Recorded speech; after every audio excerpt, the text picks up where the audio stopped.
팟캐스트 최초의 오직 옴부즈맨만을 위한 프로그램 새날 한라인 136회 방송 시작합니다. 안녕하세요. 저는 볼메 임지이고요. 오늘도 두 분과 함께합니다. 안녕하세요. 홍수미입니다. 네, 안녕하세요. 정명숙입니다. 네, 두 분 3주 만에 뵙고 있습니다. 네. 너무 오랜만에 봤더니 처음부터 입이 안 맞아요. 1월의 첫째 주를 함께하고 네. 이제 1월의 마지막 주가 됐어요, 벌써. 그러네요. 네. 저희가 1월 1일 날 보고 지금 처음 본 거죠. 네. 한 달 동안 무사하게 잘 지내셨죠? 네네. 네. 여러분들도 별일 없이 무사하게 잘 지내고 계시리라 믿고요. 새날 한라인 그럼 이번 주 방송 시작해 볼게요.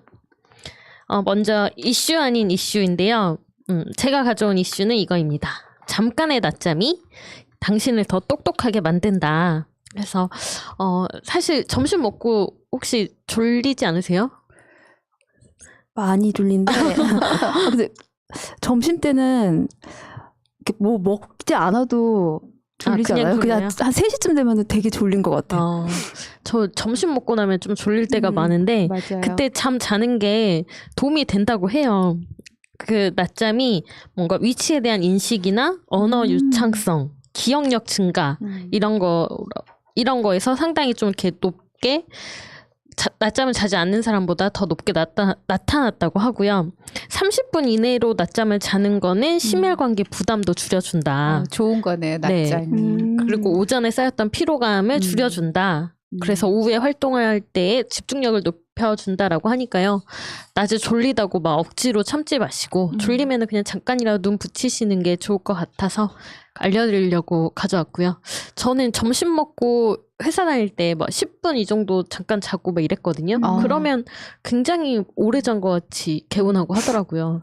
근데 우리는 이제 그렇게 공식적으로 낮잠을 자는 시간을 주진 않지만 유럽 같은 데 보면 시에스타라고 해가지고 다들 잠자는 시간이 있더라고요. 그렇죠. 그런 것처럼 우리도 하면 좋긴 한데 안 그러면은 이게 각자의 상황이 다르기 때문에 어떤 사람은 좀 눈을 붙일 수 있는 여건이 되고 그렇지 않은 사람은 또 그렇지 않아서 맞아요. 네. 그리고 다른 이슈. 그 1배 7급 공무원 합격자가 있었는데 경기도였죠? 예. 이 사람이 결국은 자격 상실이 확정됐다고 합니다. 이거 제가 준비한 이슈인데요. 이거 사건은 이제 작년 12월 달에 이제 한 커뮤니티 사이트에 올라온 거예요. 자기가 고대생인데 경기도 7급 공무원에 합격이 됐다면서 고대생 그 학생증과 7급 공무원 합격하는 걸 인증을 한 건데 자랑을 한 거죠. 근데 이 사람이 이제 약간 그 사생활을 털렸다고 할까요? 그래가지고 사람들이 이 사람의 일베 그 사이트에다가 굉장히 부적절하고 그 여성 비하 혐오적인 그런 걸 많이 올렸던 거를 이제 알아내서 국민 청원을 한 거예요. 근데 금방 20만 명이 넘어서 경기도에서도 이제 검사를 해보고, 근데 우리가 다 알잖아요. 그 보지 않아도 일베는 어떤 그 사진이나 그런 동영상 같은 게 올라가는지. 그래서 임용이 취소가 됐는데 물론 절차에 맞게 취소가 됐어요. 근데 이런 이슈들이 굉장히 좀 많잖아요. 그래서 저는 좀 생각을 한 게 왜 일베 사이트를 도대체 이게 수년 전부터 계속 일베 사이트가 안 좋고 나쁘고 여성 비하하고 어떤 지역을 또 막 혐오하고 혐오하는 이런 거를 왜 우리가 계속 이 나라에서 없애지 못하나, 뭐 사생활 이런 것 때문에 그러나? 근데 저희가 소라넷 같은 것도 폐쇄했었던 그런 게 있었거든요. 그래서 잠깐 내피셜로 저도 좀 생각을 해본 게 이 일베를 생각해 보면 그 약간 우리가 생각나는 그 사람들 있잖아요.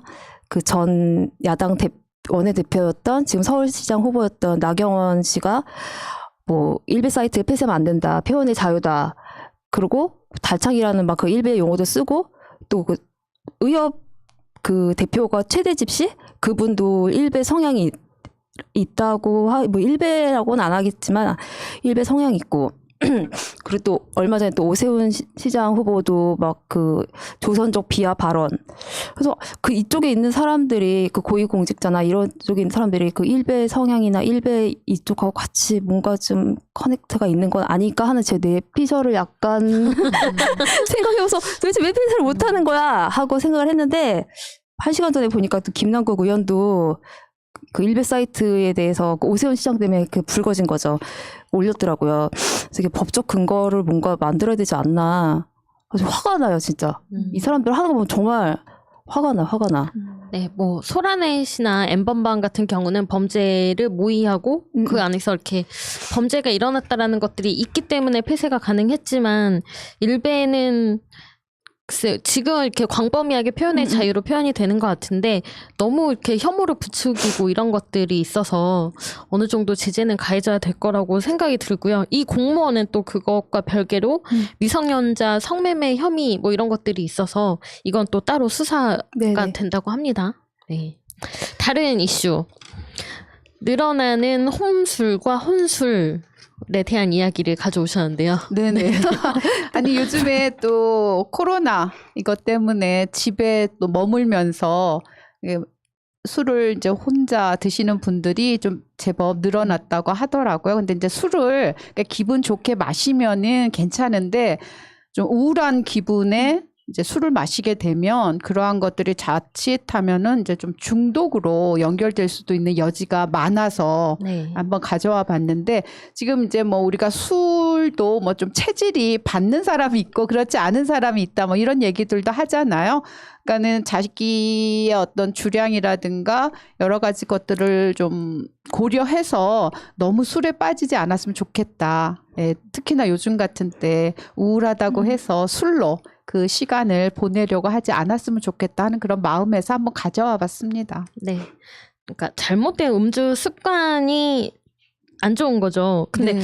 단지 홈술과 혼술을 한다고 해서 그게 나쁜가라는 거는 그거는 이제 제가 네. 생각할 때는 네. 기분 좋게 마시면은 괜찮고 그냥 뭐 자주 그렇지 않으면은 좋은데 그러니까 굉장히 어떤 우울감이라든가 뭔가 안 좋은 어떤 상태에서 술을 마시고 의지하면서 위로를 받았다면 그 위로받은 기억이 그 뇌에서 굉장히 강하게 작용을 한다는 거죠. 그래서 자꾸 사람들은 그래서 이제 중독이 문제가 되는 게 그 쾌감 같은 거를 자꾸 맛보고 싶어서 그래서 이제 술 같은 것도 홀로 집에서 의외로 뭐 여성들도 그렇고 마시는 경우들이 많다고 하더라고요. 그게 이제 드러나지 않았기 때문에 그런데 그래서 그런 것으로 흘러갈까봐 조금 걱정이 돼서 네. 네, 그냥 기분 네. 좋게 잠깐 마시는 거는 뭐 얼마든지 가능합니다. 이 네. 기사를 보고 네. 혼나는 기분이었어요. 아, 진짜요? 그러니까 무분별한 음주가 네. 잘못된 거지. 그게 네, 네. 굳이 뭐 혼자 먹는다, 집에서 먹는다 이게 잘못된 건 네, 아닌 그렇죠. 것 같아요. 네, 네. 그런 건 아니겠죠? 아니죠. 기분 좋게 드시면은 얼마든지 드실 네. 수 있죠. 저는 기본적으로 기분이 안 좋으면 술을 안 먹는데 아. 기분 안 좋다고 술 먹어서 기분이 뭐 좋아지거나 이렇지 않거든요. 네, 맞아요. 네. 근데 그냥 기분 안 좋으니까 오늘 술 한잔 할까 이런 사람들 꽤 많잖아요. 네, 네. 정말 그게 내 기분을 좋게 해주는지 나의 그렇죠. 스트레스나 고민을 없애주는지 그거는 한번 생각해 보셔야 될 것 같고 네. 네 핑계겠죠, 핑계. 술 마시면 핑계. 핑계를 만드는 네, 거죠. 네. 네. 하지만 이제 매일 계속되는 음주는 맞아요. 위험하다. 저도 네, 네. 매일 마시진 않아요. 네. 알겠습니다. 그래도 한 잔. 이슈 아닌 이슈였고요. 네, 해외 연대 416에서 이메일을 보내주셨는데요. 1월 22일 14시에 청와대 분수대 앞에서 4.16 시민 동포가족 공동 기자회견과 진상규명 의지를 담은 삭발식을 진행했다고 합니다. 그래서 그 삭발식과 성명서 내용을 좀 다뤄주셨으면 한다고 메일을 보내주셨고, 그 당시에 청와대 앞에서 유가족 분들이 삭발식을 또 하셨고요.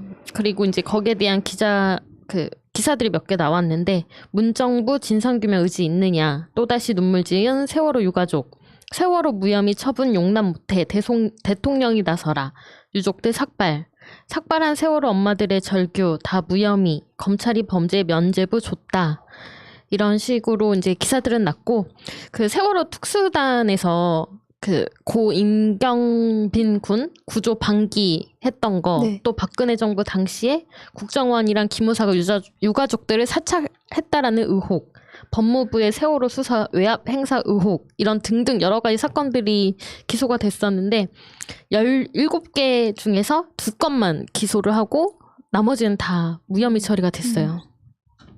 그러니까 다시 이렇게 가족분들이 또 거리에 나서고 또 머리를 밀 수밖에 없었던 상황인 것 같고요. 그래서 새로운 수사를 시작해달라. 대통령이 책임지고 진상규명에 앞장서 달라. 이런 요구를 하고 있는 것이고요. 여기에 대해서 우리도 조금 관심을 계속 가져야 될 것 같다. 세월호 관련된 뭐 사실, 팩트 이런 것들이 조금씩 나오는데 이걸 하나로 이렇게 종합해서 뭔가 처벌이 이루어지거나 기소가 이루어지거나 이런 것들이 되지 않다 보니까 정말 보는 우리들도 너무 답답한데 유가족분들의 심정이 어떨지는 감히 짐작을 할 수가 없고요. 유튜브에 보시면 청와대 꼭 이런 꼴 보고 싶으셨나요? 라는 제목의 동영상이 있는데 여기서 1시간 2분 55초쯤에 그 유가족분이 그냥 소리를 지르시는데 그거 보니까 너무 눈물이 나더라고요. 그냥 여러 가지 설명이 필요 없는 그 모든 응축된 감정이 느껴져가지고 여러분들도 한번 보시고 관심과 힘을 좀 기울여 주셨으면 좋겠습니다. 사실 반성하게 되는 게 이 세월호 처음에 나오고 1년, 2년, 지금 뭐 6년 정도 그때까지만 해도 굉장히 너무 밝히고 싶고 너무 관심이 다들 많았는데 저조차도 조금은 이런 이슈가 아니면 유가족들이만 이렇게 계속 답답해하고 지키는 것 같아서 저도 이 영상 보면서 되게 많이 좀 눈물도 많이 나고 마음이 많이 아팠는데 특검을 한다고 하지만 진짜 청와대나 뭐 여당도 그렇지만 국민이 다시 한번 그때처럼 많이 관심을 가지고 나서야지만 특검도 잘 이루어질 것 같다고 생각이 듭니다. 근데 얼마 전에 국정원에서 세월호 관련 자료 열람할 수 있도록 공개하지 않았나요? 네. 그러니까 그런 자료들이 또 열람이 되면은 그동안 우리가 몰랐던 사실들도 알게 될 거고, 그럼 좀 종합적으로 사건을 좀 판단해서 다시 한번 또 수사나 여러 가지 것들을 재개할 수 있지 않을까 기대를 해봅니다. 네. 시간이 그렇게 뭐 많지가 않습니다. 네. 빠른 시일 안에 이런 것들이 다 이렇게 제대로 공개가 되고 제대로 진상 파악이 되고 수사가 철저히 이루어졌으면 합니다. 네. 댓글로 가겠습니다. 심플가인님, 추미애는 쿠데타를 2번 막았다. 군대 쿠데타, 검찰 쿠데타, 정치가 뒤로 50년 가는 걸 2번이나 막아준 위인인 거다. 추미애는 까방권 2개를 얻어간 거다. 장관님 수고하셨습니다. 신발끈 묵자님, 공수처 대상 1호는 과연 무엇이 될까요? 전 개인적으로 옵티머스가 될 거라 예상합니다. 아니 되어야 한다고 생각합니다. 1타 쌍피가 아닌 3피, 4피, 어쩌면 현 대사에 엄청난 발자국을 남길 수도 있다고 생각됩니다. 현대사. 죄송합니다. 현대사에 엄청난 발자국을 남길 수 있다고 생각됩니다. 제발 공수처 화이팅 하시라. 안지민님, 공수처에 바란다. 정경심 재판부 수사해달라고 했는데 거기가 완전 황금 어장인 거죠. 검찰, 언론, 판사들까지 검언판 복합체라고 할 수 있더라고요. 우리가 여러 유튜브 채널을 통해 사건의 진실을 비교적 정확하게 알게 되었으며 검언판들이 그들의 이익을 위해 권한과 능력을 온갖 얍살한 수작질로 법 위에서 어떻게 희롱하는지 수개월간 주먹을 움켜쥐며 봐왔는데 이제는 도저히 참을 수 없는 임계점에 와 있음에 공수처에서는 정경심 재판부를 1호로 수사해서 보통 사람이 상식을 갖고 예측 가능한 삶을 살 수 있도록 깃틀이라도 깔아주는 것이 중요할 것이라고 생각합니다. 뭐가 됐든 억울한 사람이 조금은 덜 억울할 수 있게 되면 그게 삶의 질이 높아지는 것이고 사회가 긍정적으로 흘러가는 것이며 발전 가능성이 높아지는 살기 좋은 나라가 되는 것이라는 생각이 듭니다. 네, 추미애 장관님이 이제 퇴임을 하셨죠. 그래서 푸나님이 말씀하시는 것 중에 빚 이론이라는 게 있는데 국민들한테 빚을 지게 만들면 국민들이 어떻게든 그거를 갚아주고 싶어 한다. 그래서 추미애 장관님에 대한 국민들의 빚이 굉장히 클 거라고 생각을 하고요. 그렇죠. 그럼 언제든 기회가 된다면 다 돌려주고 싶어 할 거라고 생각합니다. 고생하셨고요. 네. 끝까지 가시면서도 검찰개혁 말씀하시고 막 이렇게 가시는데 진짜 빚진 것처럼 너무 마음도 아프고 아까 전에 정명숙 님이 말씀하신 것처럼 진짜 멋있다. 그런 생각도 들었어요. 아쉬워요, 진짜 사실은. 본인도 하고 싶으신 말씀이 지금 당장은 할 수 없지만 너무 많을 것 같다는 생각이 들고 또 하신 일들도 사실은 많고 다만 이제 다 완성하지 못하고 나가신 아쉬움은 있지만 앞으로 또 따로 큰 일을 또 하실 수 있는 기회가 있을 것 같아서 예, 네, 반드시 기대가 오겠죠. 되고 네. 예, 응원합니다. 네, 그리고 공수처 수사 대상 1호에 대한 이야기를 많이 이제 얘기해 주시는데, 네, 옵티머스 사건도 있고, 정경심 교수님 재판도 있고, 여러 가지가 있고, 김학의 관련된 출국 금지 관련된 사건도 될 수가 있고, 정말 수사할 것들은 여러 가지가 있습니다. 그래서 뭐 하나라도 진짜 안 걸릴 만한 게 없다. 그런 생각이 드네요. 룸사롱도 있죠, 룸사롱. 저 그건 라임 사태에 관련해서 정말 공수처는 앞으로 이제 갑자기 뭐라 그러죠? 과로. 네, 과로는 예약되어 있다. 아, 진짜. 그런 생각이 드네요. 그래서 지금 이제 뭐 아직 구성원들이 꾸려지지 않았는데 체력 좀 열심히 보강하셔가지고 열심히 수사를 해주셨으면 좋겠습니다. 인원도 좀 많이 보강을 해드려야 되는 거 아닌가요? 인원이 아직 한정돼 있지만 그렇죠. 네, 앞으로 뭐 좀 더 확충돼 가면 좋겠죠? 네. 네, 계속 할게요. 네, 퇴하이님. 쫄리는 게 없는 동훈이는 왜 핸드폰 비밀번호를 안 가르쳐 줄까? 검사가 검사의 협조를 더 열심히 하고 자기의 명명백백함을 밝히는 게 당연한 건데 얼마나 구린 게 많으면 비밀번호를 안 가르쳐 주고 서결이하고는 2700번이나 통화하고 너가 생각해도 쫄리는 게 많은 거지? 김경희님. 한동훈 무혐의는 무슨 근거로 내려지는 것인가? 손바닥으로 하늘을 가려라. 무혐의 근거를 육하 원칙에 의거 확실하게 보도하라. 민초들은 큰 눈으로 지켜볼 것이다. 윤짱 깡패짓 하지 말기를. 토니 킴님. 아무리 급해도 하필 김학이냐? 브루스 369님. 깨진 유리창의 원칙 머리에 쏙 박히네요. 잘못된 것을 바로잡지 않으면 계속 진흙탕이 되므로 응징을 해야 됩니다. 네, 검사들이나 뭐 국짐당에서 들고 나오는 이슈가 딱히 그들에게 불리한 것 같아요. 우리에게 불리할 그런 이슈들이 없거든요. 김학의 사건도 진짜 마찬가지이고 한동훈 관련해서도 휴대폰 내용을 까지도 않았는데 네, 어떻게 뭐 무혐의를 내리는 것 자체가 말이 안 되는 거고. 그렇죠. 이 한동훈 이 핸드폰 비밀번호를 열려면은 얼마든지 열 수 있는 기술이 있는데도 무혐의 났다고 안 열고 계속 그 도장 찍어달라고 한다고 하더라고요. 그때 그 돌아가신 수사관님 아이폰 연다고 이스라엘에서 무슨 네네. 기계 도입했는데 그걸 도로 또 보냈나 근데 보죠? 거기서 또 다시 보내준다고 아니, 했대요. 아이폰 모델 모델이 틀린데 거기서 다시 뭐 아이폰 출정을 10까지만 되고 11이 안 된다던가 뭐 그렇다고 합니다. 근데 그게 된대요. 되겠죠 당연히. 근데 저도 진짜 아니 몰랐거든요. 그렇게 나라 세금을 그러니까 무의미하게 쓰는데 자신이 떳떳하다고 하면은 내놔야죠. 그리고 언론에서도 이런 걸 얘기해. 저도 오늘 알았어요. 그 11 된다는 거를. 아예 못 가는 줄 알았는데. 네. 왜 안 기사를 믿지 가르치냐. 마세요. 나 또 속았구나. 그 깨진 유리창의 법칙이라는 게 깨진 유리창 하나를 방치해두면 그걸 중심으로 이제 점점 범죄가 확산된다. 네. 그러니까 사소한 무질서를 방치하면 큰 문제로 이어진다라는 그런 의미인데 지금 검사는 이렇게 된 게 검사가 처음으로 만들어진 때부터 계속되었던 것 같아요.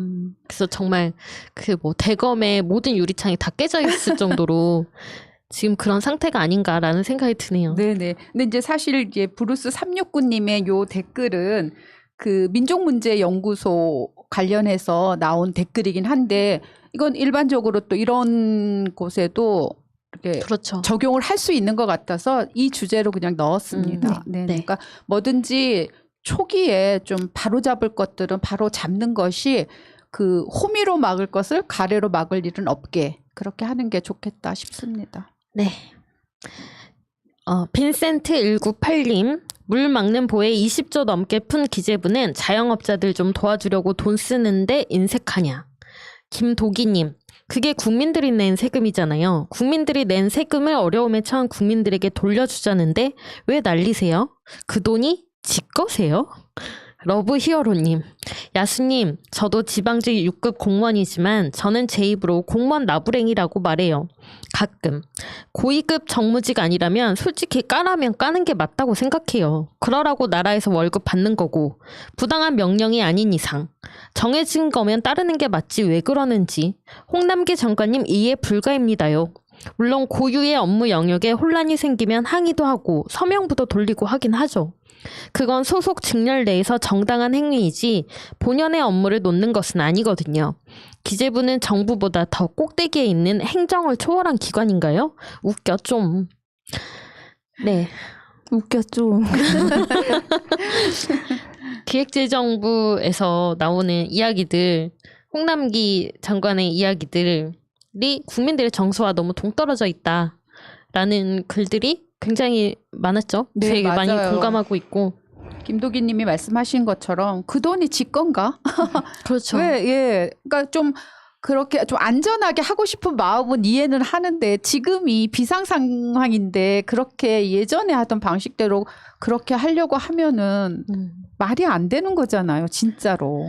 그것도 그렇고 약간 미운 짓을 많이 한 게 전에도 계속 국민들이 막 몰아치고 재난지원기금 다 줘야 된다고 하니까 사표 내고 왔다고. 나 지금 사표를 내고 여기 온 거라고 국감장에서 또 협박하는 것도 아니고 미움을 많이 샀습니다. 근데 기업들에게 지원하는 거는 아무 말 안 하고 그쵸. 그대로 막 하죠. 예. 그러니까 국가 부채가 우리나라가 제일 적은데 네. 근데 또 가계부채는 가장 높은 축에 속하잖아요. 그렇죠. 계속해서 이제 우리나라에 돈이 없어. 우리나라는 돈 빚내기 싫어라고 하면서 너네 개인이 알아서 빚내라고 하면 국민들의 부담만 가중이 되는 거죠. 그리고 정말 어려운 분들은 뭐 사채를 쓴다거나 제2금융권 뭐 이쪽을 쓸 수밖에 없는데 그 금리와 국가 부채의 금리가 같습니까? 그러니까 그런 시스템이면은 가지는 사람들만 더 많이 가지게 되고 없는 사람들은 더 없어서 정말 이 불평등이 엄청나게 격차가 심해지거든요. 그렇죠. 기업들은 뭐 부채가 몇억 몇십억이 있어도 쉽게 저금리로 대출을 받을 수 있는데 서민들은 뭐 몇 개월 카드값만 연체돼도 대출이 막히는 그런 상황인데 이거를 과연 그렇죠. 그 국가의 재정이 어려워서라고 말할 수 있는 기업에서 건지. 그렇게 뭐 기업 잘못되면은 코로나 전에도 계속 퍼주고 했는데 이번에 그 이익을 좀 나눠서 갖자니까 그거 반대하잖아요. 그렇죠? 기업들에서. 배 불릴 때는 좋지만 내놓기는 싫은 놀부심보인 거죠. 근데 이게 생각을 잘해야 되는 게 지금 뭐 당장 손에 안 나는 게 중요한 게 아니라 그게 공평하게 좀 잘 제대로 분배가 돼야 나중에 이게 정말 불만이 누적돼서 터지면 그때는 자기들도 같이 공멸이에요. 그렇죠. 그렇게 좀 길게 보고 가게가 무너지면 결국 국가 경제가 어려워집니다. 네네. 그 예전에 막 놀부의 마누라가 흥부의 뺨을 때려서 주걱으로 때려서 거기에 붙은 밥알까지 가지고 갔다는데 그런 심보가 아닌가 싶네요. 계속 할게요. 운이라고. 이호섭님. 안 오나? 뭐가 안 오나? 표가 안 오나? 표가 올 리가 있나? 하나같이 진상, 밉상들이니. 그래도 찰스는 꼭 완주해 주시길. 찰스의 자신감은 우리의 행복. 세라피님, 코로나 방역, 백신, 그리고 피해 구제안 이 세 가지가 잘 추진된다면 보궐선거 문제 없다고 봅니다. 박정호님, 저도 90년생 32살 청년입니다. 우리 모두 간절하고 절실한 마음으로 이번 서울, 부산 보궐선거에 임합시다. 민주당과 깨시민들 화이팅! 그리고 스토리가 있고 비전이 있고 사명감이 투철하고 실력도 똑부러진 최지은 대변인님 같은 훌륭한 인재가 제대로 활약할 수 있는 기회가 왔으면 좋겠습니다. 주영님, 민주당이 개혁을 거부하고 저항하는 거 보면 문통과 몇몇 분만이 개혁 세력이고 나머진 그냥 국짐에 있었어도 이상하지 않았을 작자들이 그저 의원해 보려고 기웃거리다 민주당이 입당한 것일 뿐이다. 네, 이제 보궐선거 분위기가 점점 달아오르고 있는데 두 분은 어떻게 생각하세요? 서울시장 보궐선거 어떻게 되실 거라 생각하십니까? 저는 아직 달아오르진 않았고요. 네. 하여튼 경선이 좀 흥미로울 것 같긴 한데 또 많은 분들이 염두에 두고 있는 분이 있지 않은가 또 그런 생각도 좀 들긴 하더라고요. 사실 우리 쪽보다 저쪽의 이야기가 더 재밌긴 한데 안호나 안철수, 오세훈, 나경원 이 세 분은 어떻게 될 것 같으세요? 찰스가 꼭 완주해 주시길 바랍니다. 아유 하나가 이 안오나 보고 나경원이 왜 나가 제일 뒤에 있냐고 아 그래요? 항의했다 그러던데. 나안오로 불러달라고 네, 했죠. 굉장히 예민한 분이시네요. 그게 뭐 그렇다고 해서 표가 오나 안 그게 오나. 맞아. 네. 안철수만 좀 많이 몸이 다른 것 같아요. 지금 가장 어려운 상황이긴 하죠, 안철수가. 일단은 국민의힘 당에 밖에 있고 국민의당이라는 것 자체는 사실 조직력이 별로 없는 것이고 그리고 지금 뭐 김종인 대표의 발언들을 보면 사실 팽당한 거나 마찬가지라서 네, 굉장히 지금 절실하다, 안철수가. 하지만 그래도 철수하진 말아달라. 완주해 주시길. 드리고 싶네요. 네, 계속할게요. 네, 한승현님. 조중동 죽을 맛이겠네요. 국민의힘 상상하며 깨소금 맛이네요. 언론까지 동원해도 이간질을 해도 깨시민들이 넘어가질 않고 오히려 똘똘 뭉쳐 단합하는 게 쌤통입니다. 저도 요즘은 뉴스를 믿지 않아요. 썰트님. 정연주 방심위원장 대환영입니다. 조현행님. 이제 언론이 언론다워지려나 기대가 됩니다. 와우. 새날이 오려나 봐요. 모략향기님. 요 근래 들었던 소식 중에 반갑고도 반갑고 기다렸던 소식이네요.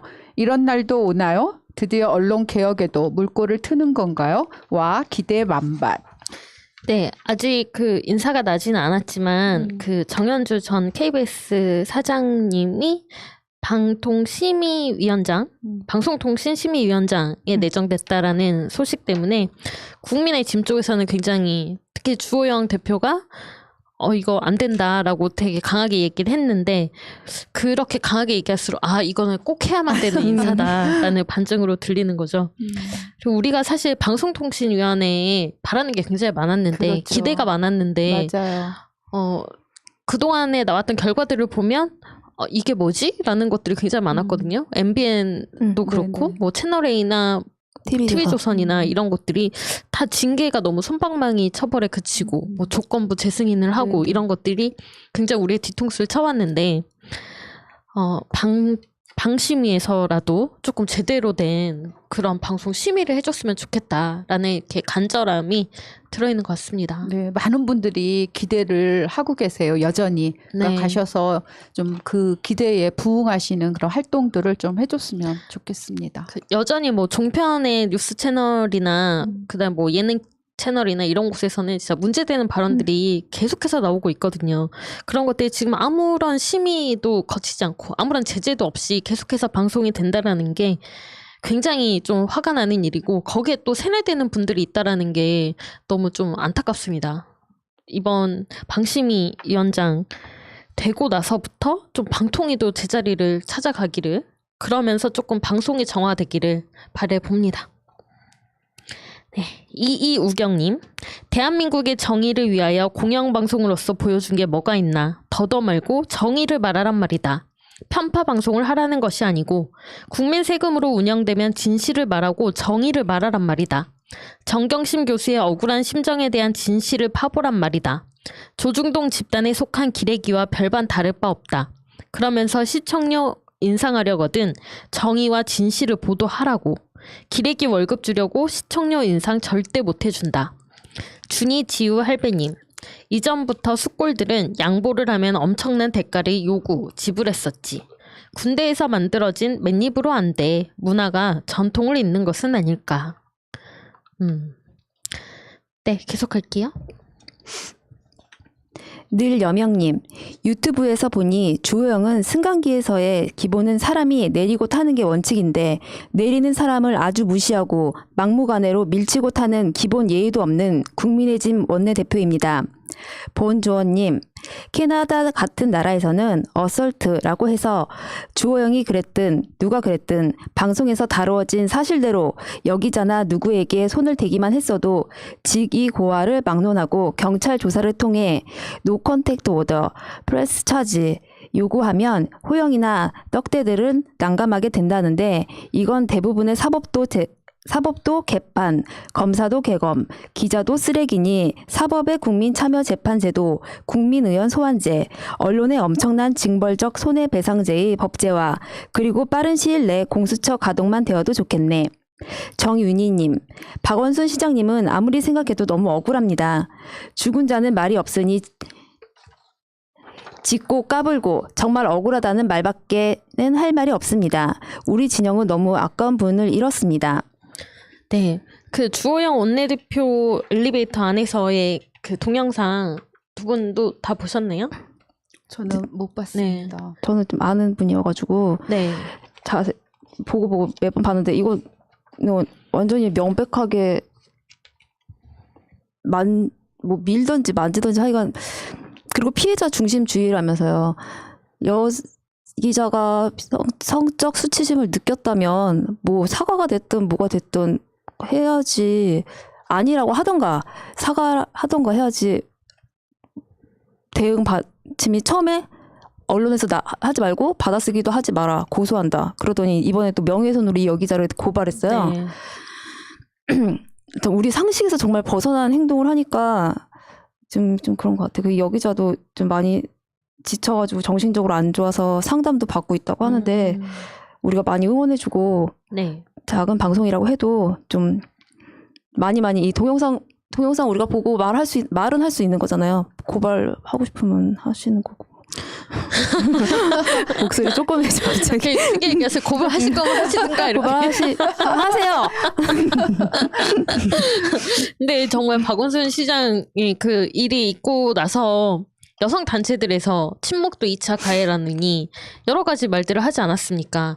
증거 하나도 없는데 그 피해자라고 주장하는 여자의 주장만을 믿고 계속해서 뭐 문제를 제기하고 박원순 시장을 성폭행범으로 몰아가고 그랬던 사람들이 왜 여기에 대해서는 명확하게 증거가 있음에도 불구하고 침묵하고 있는가? 정말 다시 되묻고 싶고요. 정말 고의가 아니었다고 하더라도 이제 실수로 이렇게 터치가 된 거라 할지라도 그랬으면 당당히 사과하는 게 맞죠. 너무 급작스러워서 만졌다 밀었다 하면 되는데. 그렇죠. 의도치 않게 손이 갔는데 그건 정말 죄송하다라고 얘기를 했어야죠. 근데 그런 거 하나도 없이 이거 보도하면 뭐 고소할 거야?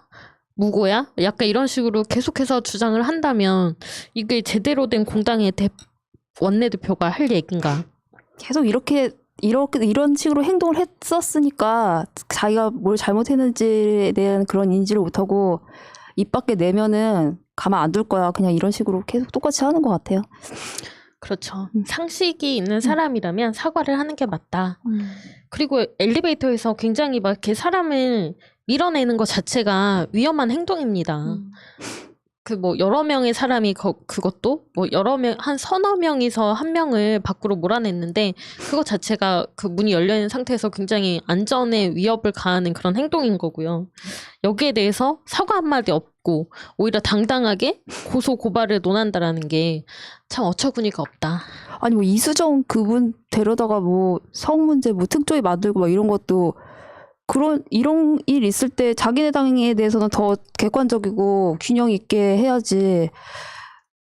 이럴 때는 가만히 있고 그 박원순 시장 때는 난리치고 뭐 하는 건지 모르겠습니다. 그러니까 자기 무덤을 자기가 판다고 얘기해야 될까요? 너무 이런 어떤 당파성이나 진영 논리에 함몰이 돼가지고 자신들이 가지고 있는 그런 어떤 전문 지식이라든가 전문가로서의 권위조차도 땅에 떨어지게 만들었으니 자업자득이긴 하거든요. 근데 좀 답답합니다. 진짜. 짠해요. 네. 이수정 교수님 진짜 존경하는 사람 많았을 텐데 이번 기회에 좀 많이 좀 알게 돼가지고 그 말씀하신 대로 진짜 자기 권위랑 이런 거 다 자기 무덤 파는 것처럼 그렇게 된 거잖아요.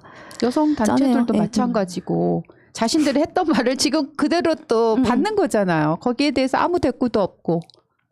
그러니까 뭐 학자들의 경우 이런 경우가 많은 것 같은데 어떤 연구비를 지원해 준다거나 이런 것 때문에 그 연구비를 지원해 주는 곳에 맞는 맞아요. 그런 연구를 한다거나 그런 결과를 도출을 한다거나 이런 일들이 굉장히 많이 벌어져 왔었잖아요. 맞아요. 저희 4대강 사업 때도 많은 교수님들이 4대강 사업 문제 없다. 막 이런 식으로 얘기를 많이 했었고.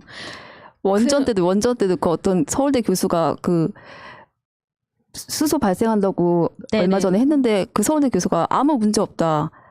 뭐 별 7g? 뭐 그거 얘기하는 것도 그렇고. 네, 원자력 관련해서도 그렇게 얘기하시는 분들이 있고 그런 것들을 우리가 제대로 봐야죠. 네. 예전에 그 최성애 님인가 그 동양대 네. 학자의 그러니까 교육자의 양심을 걸고 자기가 얘기를 한다. 맞아. 그렇게까지 얘기를 했고 위주학력이라서 교육자가 아닌 거죠. 네. 그러니까 그렇게 자신들의 양심을 그렇게 팔면서 조국 장관이 약간 빠 아니었을까요?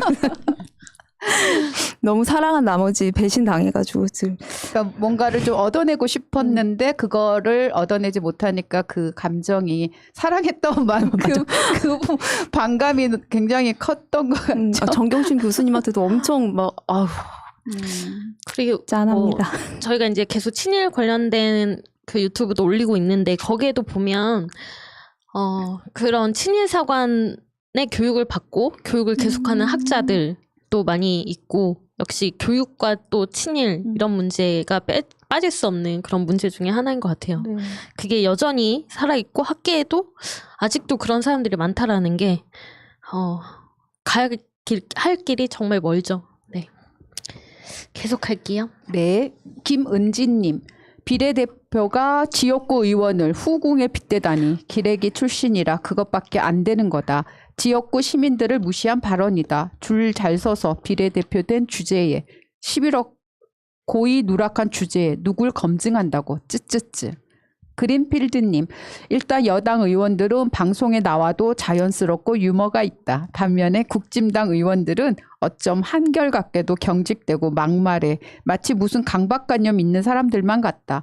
과연 왜 비호감도가 높은지 인식이나 하고 있을지. 김별해는 놈님, 윤서인이 갓본 푸드를 만들어 갓본 돈가스를 만들었습니다. 갓본은 갓 플러스 본입니다. 일본 할 때 본입니다. 당연히 불매운동 해야 되는 거 아닌지요. 공식적으로 출연자분들이 직접 언급은 못하더라도 아름아름 실시간 채방에서라도 해야지요. 윤서인 이놈.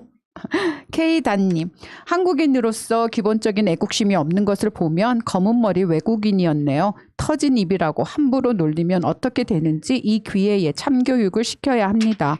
독립운동이 뭔지도 모르는 인간, 진짜 속에서 화가 올라오네요.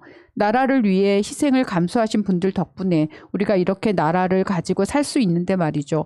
끝까지 응징해 주신다고 하신 정철승 변호사님께 무한 감사드립니다. 응원하고 지지합니다. 갑갑한 마음 한순간에 뻥 뚫리게 해주셔서 너무 감사드려요. 정철승 변호사님 화이팅. 예의도 지능입니다. 네. 그러니까 막말을 일삼는 사람들은 상식이 없기 때문에 내가 이렇게 말하는 게 사람들한테 이상하게 들리겠구나. 이렇게 얘기하면 많은 사람들이 상처받겠구나. 뭐 이런 그런 자신이 하는 말에 대한 의미나 사회적인 파장 이런 것들 생각하지 못해요. 그러니까 막말을 계속 하게 되는 거고 결국은 지능이 없는 거다. 라는 얘기를 하고 싶네요. 어떻게 이런 계속 이렇게 모욕적인 발언들만 일삼는 그런 사람들이 모여 있는지. 이번에 보니까 이 윤서인이라는 사람이 만화가더라고요. 네. 만화가인데 그 뭐 가세연이라는 그쪽의 사람들하고도 잘 어울리면서 굉장히 일베스러운 면이 많은 사람으로 알려져 있더라고요. 일베. 그리고 이 사람 음. 몇 년 전에 그 만화가 이 웹툰 만화 할 때 그 조두순 그 피해자를 빗대어서 약간 그 또 모욕적인 그런 그림을 그려가지고 사회적 이때도 청원이 23만 명이 넘었었대요. 근데 피해자가 직접 그때는 피해자가 굉장히 막 나오지 않고 지금도 그러시죠. 이사 가셨잖아요. 지금 보니까 피해자가 직접 고소를 하지 않아서 이 사람은 그냥 죄송하다고 하고 그냥 말하는데 또 이번에 또 이런 일을 또 벌이잖아요. 이런 사람들을 진짜 사회적으로 처단해야 됩니다. 처단. 그 이제 갓본푸드 공식적인 이제 멘트를 제가 찾아봤는데 네. 저희 갑본푸드의 구성원 중 한 사람이 뭔가 그런 이미지의 사람이라서 오해를 받을 것 같아 미리 밝히자면 원래 근본 있는 음식을 만들자는 뜻에서 근본푸드였는데 어감이 심심해서 앞에 갓을 붙여 갑본푸드가 되었습니다. 조만간 윤서인 만화가가 만든 간레라이스와 응머가 만든 돈카츠를 선보일 예정입니다. 라고 올렸더라고요. 그래서 이게 정말 그 윤서인이 만든 그 브랜드가 맞나 싶어가지고 제가 찾아본 거고 일단 갑본푸드의 구성원 중 한 사람인 거는 확실하고 그리고 이제 그 갑본푸드의 이미지도 윤서인 그림이더라고요. 네, 그렇다. 그래서 어쨌든 갑본에 대한 뜻은 이들은 이렇게 얘기하고 있지만 우리는 그렇게 안 들린다라는 거 알려드리고 싶네요. 그래서 실제로 이거 불매하시는 분들 굉장히 많다. 그 갑본푸드가 그거 이번에 그 운동가 비하하고 자기 화제된 다음에 런칭되지 않았나요? 약간? 그것까지는 잘 모르겠어요. 근데 이렇게 부정적인 정말 악명이 높은 사람이 음식을 판다. 그게 장사가 되리라고 생각을 하고 시작한 걸까요? 아, 일베 왜냐면 회원들 그런 사실 유튜브를 일베 회원들이 보는 또 수종자들이 있잖아요. 네. 그렇기 때문에 많더라고요. 그런 사람들을 보고 장사를 그쵸. 시작한 거군요. 가세연에 매번 이렇게 돈 후원해주는 사람들도 있는데 돈가스 하나 못 먹겠습니까? 네, 계속할게요. 제니오님, 뉴질랜드 사는 교민입니다. 새날 애청자이고요. 뉴질랜드가 요즘처럼 많이 거론되니 꼭 이 얘기는 해드리고 싶네요. 뉴질랜드가 섬나라이면서 락다운을 강하게 하긴 했는데 무엇보다 중요했던 건 이 나라 사람들의 국민성이 유럽이나 미국 사람들과는 다르다는 겁니다. 이번에 정부의 방역 지침에 대한민국 국민만큼 훌륭하게 모두 따라줬어요. 다들 수상과 장관의 방송을 열심히 듣고 따라줬어요. 마스크 쓰라고 지침이 내리면 다들 썼답니다. 지금도 버스를 타면 마스크를 써야 합니다. 안 쓰는 사람 없어요. 뉴질랜드 사람들 정말이지 대단합니다. 이곳에 사는 게 정말 다행입니다. 대한민국, 뉴질랜드 화이팅! 5월 좌파님, 저는 미국에서 의료업에 종사하는 교포입니다. 코로나 백신 접종 최우선 대상자라서 오늘 백신 1차 접종하려 드라이브 스루 접종소에 갑니다. 최우선 대상자임에도 접종 시작한 후 2달 넘게 기다렸습니다. 일반인에게 순서가 돌아가려면 얼마나 걸릴지 짐작도 못합니다. 여기서는 K방역의 가치와 성과에 초치기에 혈안인 정치인들과 언론을 초대합니다. 사회적 불신과 불안감에 몰려 스스로를 지키기 위해 총기상 앞에 일반인들이 긴 줄을 서는 미국으로. 강성경님, 솔직히 G7이라서 내가 딱히 좋다고 느끼는 건 아직. 근데 내 아이들이 좀 더 좋은 세상에서 살겠지 하는 희망을 가져본다.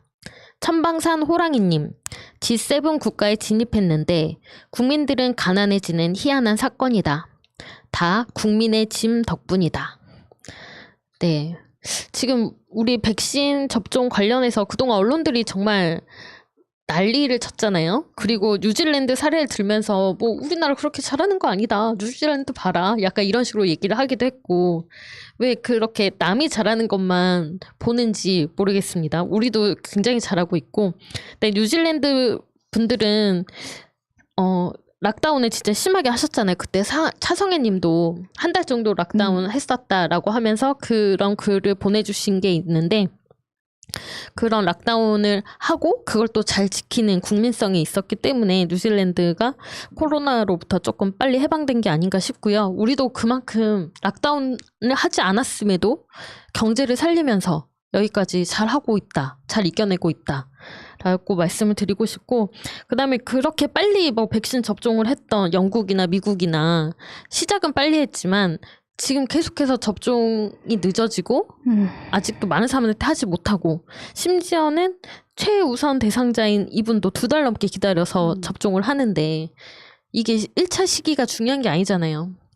여기에 대해서 그 자꾸 비판을 일삼았던 언론들은 어떤 책임을 지고 있는가 라고 좀 묻고 싶은데 백신을 최우선으로 이제 언론인들이 맞았으면 좋겠는데 그거는 방역 지침이랑 맞지 않아가지고 그거는 안 돼서 조금 안타깝지만 그래도 일단 다 확보를 했으니까. 네, 네. 확보도 제발 좀 하고 네, 이런 불안감을 조성하고 이런 일들이 없었으면 좋겠다. 이 백신을 확보하고 이런 것도 굉장히 중요하지만 얼마나 신속하고 빨리 많은 사람들한테 맞히는 게 중요하잖아요. 안 그러면 이게 백신 자체가 효력이 없어지니까 네. 미국 같은 데는 너무 땅도 넓고 그 확보는 했는데 그게 체계가 많이 안 이루어져가지고 그렇죠. 많이 막 망하고 이런다는데 우리나라는 지금 막 보니까 영하 85도에서 잘 보관되고 있고 그 빨리빨리 맞는 것도 다 체계가 다 있다고 하니까 네. 너무 걱정하지 말고 네, 정부를 네, 믿고 정부를 예, 믿고. 하면 될 것 같아요. 그러니까 제대로 된 접종 계획과 시스템이 갖춰져 있으니까 언제 시작하느냐는 중요한 게 아니었다. 네, 이제라도 좀 잘하는 건 잘한다고 칭찬은 바라지도 않겠어요. 근데 사실만 진짜 전달해줘. 네, 맞아. 팩트만 전달하고 네. 다른 나라는 이렇게 잘하는데 라면서 호도하지 말라. 그랬으면 좋겠다라고 말씀드리고 싶습니다. 계속 갈게요. 예. 양지우님, 박영선 후보님을 뵈면 복도에서 이명박과 마주쳐 BBK 따지던 당돌한 모습이 떠올라서 존경스럽기만 합니다. 또한 벤처기업부 장관 시절 그 어려운 일본의 소재 수출 금지로 어려움을 겪을 때 국산화시키는데 힘을 쓰셨습니다. 응원합니다.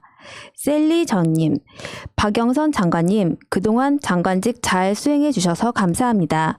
멋진 경선과 함께 민주당이 꼭 승리하길 간절히 바랍니다. 화이팅! 김정민님, 그동안도 쭉 좋아하는 팬이자 당원이지만 오늘 방송 통해 뵈니 더더욱 확실해지고 믿음직스럽습니다. 단지 고민은 인간적이고 따뜻소탈한 우상호 오빠도 서울시장으로 손색이 없다는 고민, 시민으로서 행복한 고민이당. 네, 그 우상호 오빠, 박영선 언니, 우상호 오빠 언니 오빠 화이팅. 두 분 다 이제 다 지지하시는 분들이 많더라고요. 댓글을 보니까. 그래서 두 분 다 괜찮은데 한 명은 떨어져야 한다는 게 굉장히 안타깝다. 네네. 그리고 그래도 이렇게 누구를 뽑아도 괜찮으니까 네. 행복한 고민이다. 이런 댓글들이 주를 이뤘습니다. 네. 네. 그냥 두분 다- 경선에서 이기시는 분 아무나 그냥 민주당 뽑는 게 우리는 당연한 건데 네. 저쪽은 막 헐뜯고 있으니까 그렇죠. 재미집니다. 두 분 다 아름다운 경선 하시길 바라겠고요. 네. 오히려 이제 두 분이 서로 네거티브를 안 하니까 서울시 정책 어떤 게 있는지를 들여다볼 수 있는 것 같아요. 그래서 굉장히 좋은 그림이지 않나 생각이 듭니다. 그리고 네. 뭐지? 그 보면은 그 정책 얘기하셔가지고 네. 다 지금 나오신 분들이 거의 10년 전부터 계속 나왔던 분들이잖아요. 서울시장 한다고. 근데 이 우상호 의원님하고 그 박영선 장관님은 그게 되게 확고하게 계속 그게 이루어졌던 것 같은데 이 안호나는 들어보면은 10년 동안 아무것도 한 게 없는 것 같아요. 10년 동안 항상 그 제자리에서 그냥 권력욕만 있었다라는 생각이 들었습니다. 그래서 안오나는 이제 계속 부동산 문제 때문에 재건축을 할 수 있는 재건축을 바라는 그 동네만 가서 지금 계속 표를 달라고 하고 있는 그 거죠. 10년 전하고 똑같아요. 네. 언제까지 그 부동산만 가지고 얘기를 할 겁니까? 네, 계속 갈게요. 네, 가스총님, 이광재 의원님 오랜만이네요. 우리가 만났던 장소도 이제 모르겠어요. 그곳이 강원도였는지 경기도였는지도 벌써 20년이 넘어버렸네요. 그때 내가 느꼈던 이 의원님에 대한 생각이 틀리지 않았다는 걸 꼭 보여주세요. 노무현 대통령처럼요. 크리스린님, 푸나님, 공매도에서 숄트라고 하는 것은 짧다는 것이 아니라 부족하다, 모자라다 이런 뜻인 것으로 알고 있습니다. 목표가 100점인데 98점이 나올 경우에 2포인트 숄트라고 하는 것이지요. 솜다리님, 좋아하는 청국장, 최지은 국제대변인 편, 저도 항이두님, 보람님처럼 감탄하며 듣다 찾아봤어요. 세 분 다 우리나라에 큰일을 하고 계세요. 고맙습니다. 부산 파이팅. 네, 공매도라는 게 뭐 숏세일, 쇼팅 이런 식으로 네. 이제 표현을 한다고 하더라고요.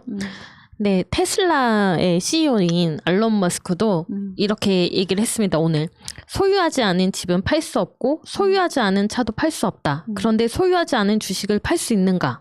그것은 헛소리이고 공매도는 사기이다. 저도 맞는 말이라고 생각하고요.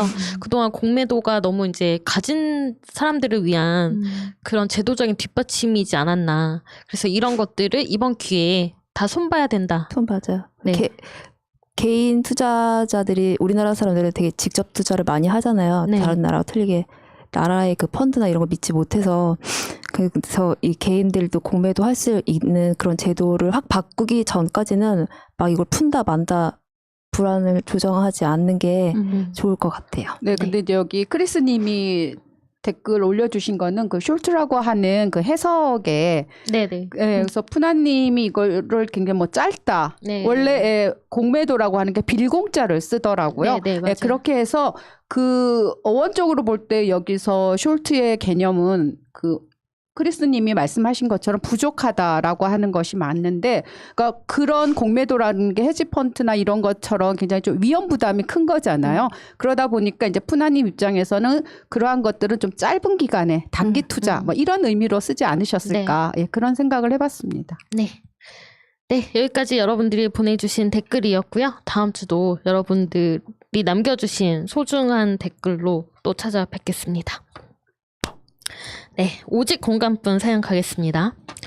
안녕하세요. 결혼 2년차 29세 여자입니다. 행복해야 할 신혼이 너무 힘들어서 조언을 구하고자 이런 글을 쓰고 있네요. 우선 남편의 장점은 첫 번째, 집안일을 잘 도와주고 잘함. 두 번째, 생활력이 좋음. 직장은 여러 번 바뀌었지만 일은 계속해요. 세 번째, 사교성, 친화력 좋음. 네 번째, 와이프를 예뻐하고 애교가 많음. 이제 단점을 이야기할게요. 첫 번째, 자기 주장 강함. 두 번째, 친정에 대한 자격지심이 있음. 세 번째, 극도로 화가 나면 저에게 욕을 하고 물건을 던지고 부숨. 장점이 감사하지만 단점 때문에 눈물이 마를 날이 없이 지내고 있어요. 보통 부부싸움 어떻게 하시나요? 저희 남편은 다 이러고 싸운다네요. 물건 던지고 욕하고. 맞나요? 저는 한 번도 남편에게 욕한 적도 던진 적도 없어요. 제 상식으로는 이해가 되지 않아요. 말을 할 수 있는데 왜 굳이 아까운 물건을 부셔야 하는지. 남편은 자기 주장이 강한 사람이에요. 남편이 이야기를 했을 때 제가 부정적이거나 의견이 다름을 이야기하면 조금 참는 듯 하다가 물건을 던지거나 뭐뭐냐나 이런 욕을 해요. 살다 남한테 욕을 들은 것도 처음이고 그 상대가 남편이라 더 잊혀지지 않고 무섭고 마음이 힘듭니다. 신혼 초이고 서로 맞춰 나갈 것이 많기에 다툼이나 의견 조절이 상당히 많이 필요한데 그럴 때마다 말로 싸우는 게 아니라 물건이 날아다니니까 정신적으로 너무 힘이 드네요. 사과는 잘해서 던진 후에 미안하다 그러는데 네가 날 이렇게 만든 거니까 너도 이해해줘야 한다 이런 식이에요. 이제는 진짜 내가 이 사람을 이렇게 만드는 건가 싶은 생각까지 들어요. 싸우는 이유요? 제가 큰 잘못을 했냐고요? 아마 결혼하신 분들 알겠지만 큰일보다는 사소하고 작은 걸로 싸우게 되잖아요. 여자들은 신혼 초에 예쁜 그릇도 사고 싶고 그렇잖아요. 남편은 이해를 못해요. 아니 이해 못하는 것까진 좋아요. 양쪽 어른들이 주신 그릇이 많은데 왜 예쁜 걸 굳이 사냐고. 이렇게만 말해줘도 중간은 가는데 어차피 음식 담는 건데 예쁜 게 뭐가 중요해. 그럼 원래 있던 그릇은 다 깨 부순다. 이런 식이에요. TV 소리가 너무 커서 줄여주면 안 되냐고 물어보거나 남편이 갖고 싶어하는 컴퓨터가 있는데 제가 이건 별로다 라고 이야기하면 집에 있는 컴퓨터를 던져요. 정말 정이 다 떨어지고 나중에는 아이 앞에서 이렇게 싸울까봐 겁이 나요. 얼마 전에는 물건을 던지는 게 아니라 제 멱살을 잡고 소파로 던졌어요. 제가 우울증이 와서 남편의 텐션을 잘 못 맞춰줬더니 나는 기쁘고 노래 부르고 싶은데 너 눈치 보느라 못하는 게 화가 난대요. 한바탕 싸우고 나면 미안하다는 말은 잘해요. 그래서 그래도 미안하게 생각하는 게 어디냐라는 마음으로 결혼이라는 선택에 책임을 지고 있는데 이제는 너무 힘이 드네요. 공감 능력이 없어서 제가 슬퍼하면 네 정신이 문제다 라고 이야기하는 남편. 그리고 자기의 고민이나 위로는 친동생에게 이야기하고 저한테는 말도 안 해주면서 너한테는 위로도 못 받는다는 남편. 그리고 자기 기분 좋을 땐 세상에서 제일 예쁘고 와이프가 최고야 라고 해주는 남편. 어느 모습이 진짜 내 남자인지 헷갈리네요. 이쯤에서 그만두는 게 나을까요? 아니면 끝까지 책임을 지고 이 관계를 이어나가는 게 맞을까요? 직접적으로 때린 적은 없는데 이혼 사유가 되는지도 궁금해요. 네, 힘든 사연이네요. 어느 모습이 진짜 내 남자인지 저희는 헷갈리지 않는데 헷갈리시네요. 아이고. 근데 일단 뭐 폭력이라고 하면 많은 사람들이 나를 때리는 게 폭력이다라고 생각하는데 그렇지 않습니다. 이렇게 폭언을 하고 그리고 물건을 던지고 욕을 하고 이런 것들이 다 폭력이거든요. 그러니까 정서적 폭력이죠. 네. 이거 물건 던지고 이건 특수폭행이에요. 특수폭행. 소파로 막 멱살도 잡고 네, 아니 던졌대요. 물건을 던지는 게 뭐 안에 앞에 있는 뭐 인형이나 뭐 베개를 던지는 것도 봐줄까 말 건데 컴퓨터 던지고 이거는 특수폭행이고 폭언하고 이러는 거는 이혼 사유가 충분히 당연히 되죠. 네.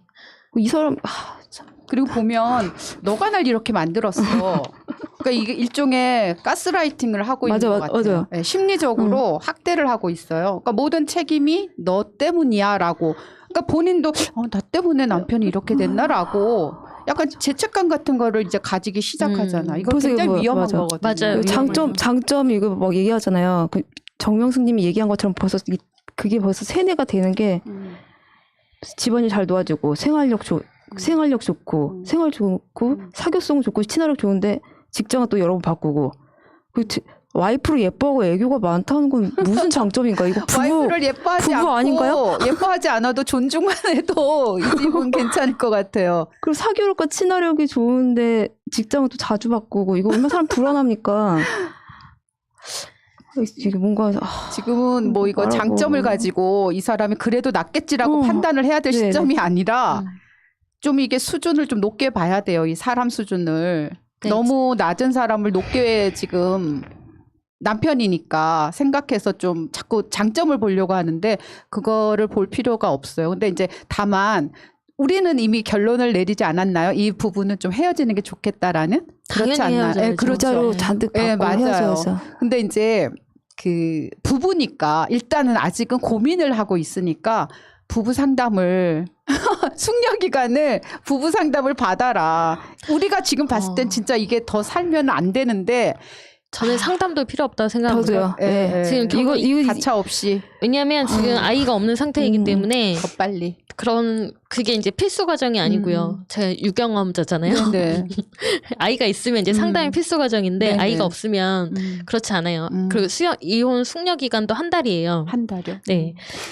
근데 이거는 지금 명백한 폭력이고 네네. 지금은 물건을 던지는 수준이지만 결국은 멱살까지 잡았잖아요. 나중에는 멱살을 잡고 던졌잖아요. 물건 던지는 게 더 위험한 거를 근데 것 같아요, 진짜. 이러면 이제 그 점점 폭행의 맞아요. 강도가 세져요. 폭력의 강도가 세지고 결국은 나에게도 이제 폭력이 오게 될 확률이 굉장히 높고 그리고 여기에 대해서 지금까지 뭐 그래도 미안하다고 한다 이런 거에서 아니에요. 점점 받아주고 맞아요. 거기에 대해서 크게 문제 제기를 하지 않으면 이 폭력의 강도는 계속 세질 수밖에 없다. 네, 맞아요. 그리고 가정폭력을 당하는 사람들이 정작 자유가 주어졌을 때 그 자유를 온전히 누리지를 못한대요. 왜냐하면 그동안에 그 폭력에 익숙해져 있어가지고 그냥 그 사람하고 거의 일체감을 느낄 정도로 동화되어 버렸거든요. 그러니까 그런 것까지 나아가기 전에 사실 좀 끝내는 게 맞겠다 싶어요. 맞아요. 그 가정 폭력은 더 이상 가정 문제가 아닌 것 같아요.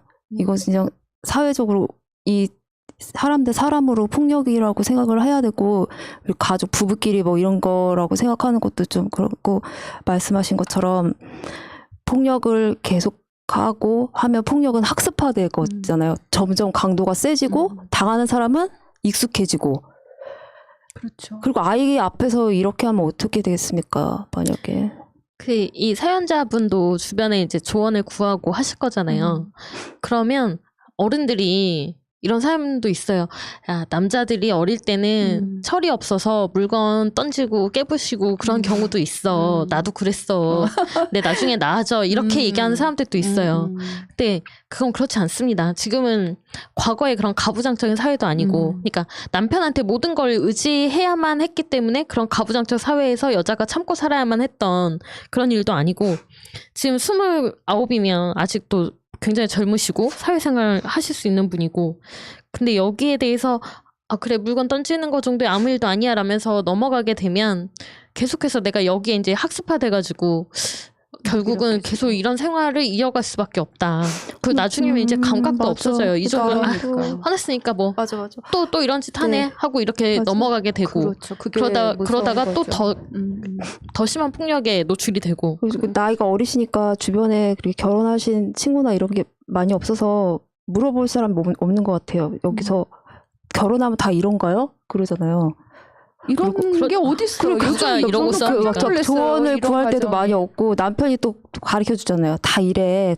다 이런 거야 막 이러잖아요.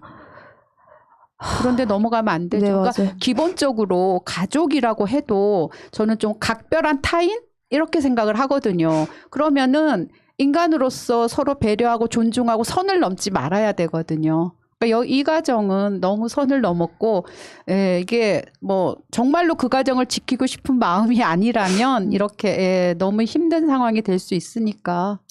네 빨리 결단을 정리. 내리시는 게 좋을 것 같습니다. 그 뉴스들 보면 가정사에 대한 뉴스를 보면 남편이 홧김에 이거 너무 홧김에 살해 뭐 이런 뉴스도 있잖아요. 이 남자 좀 무서운 것 같은 네. 게 이혼하자 그러면은 진짜 일낼 것 같은 그런 아니 그리고 자기 뭐 예뻐하는 부인에게 무슨 이렇게 막말을 그런 말을 들었다고 하면 그 얼마나 그 모멸감이 들겠어요. 네, 일단은 뭐 이혼 이야기를 꺼내시거나 소송을 하더라도 수미님 말씀처럼 좀 신변의 위험이 그냥 가해질 수도 있어요. 그러니까 안전한 좀 은신처, 서류만 부모님 보내세요. 댁이라거나 서류만. 부모님 아니, 댁이라거나 무슨 일이 아니라 이런 안전한 은신처를 찾으시고 네. 그다음에 얘기를 진행하시는 게 네. 도움이 될 것 같고요. 약간 심각한 거 같아요. 네, 꼭 이혼을 하셔라 라고 말씀드리고 큰일 싶네요. 나죠. 아이한테도 학대요 이거는 진짜.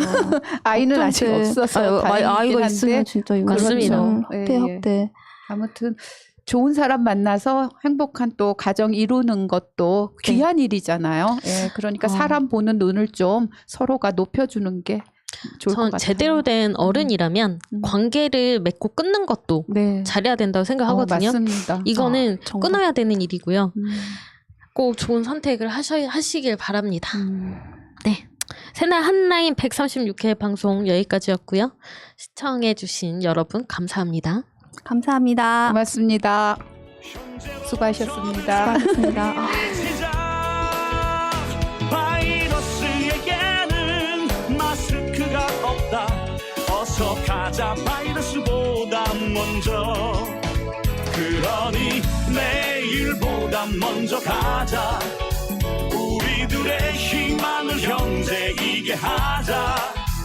설령 그것이 내일이라 해도 현재로 저들을 물리치자. 바이러스에게는 마스크가 없다. 어서 가자 바이러스보다 먼저. 바이러스에게는 마스크가 없다. 어서 가자 바이러스보다 먼저.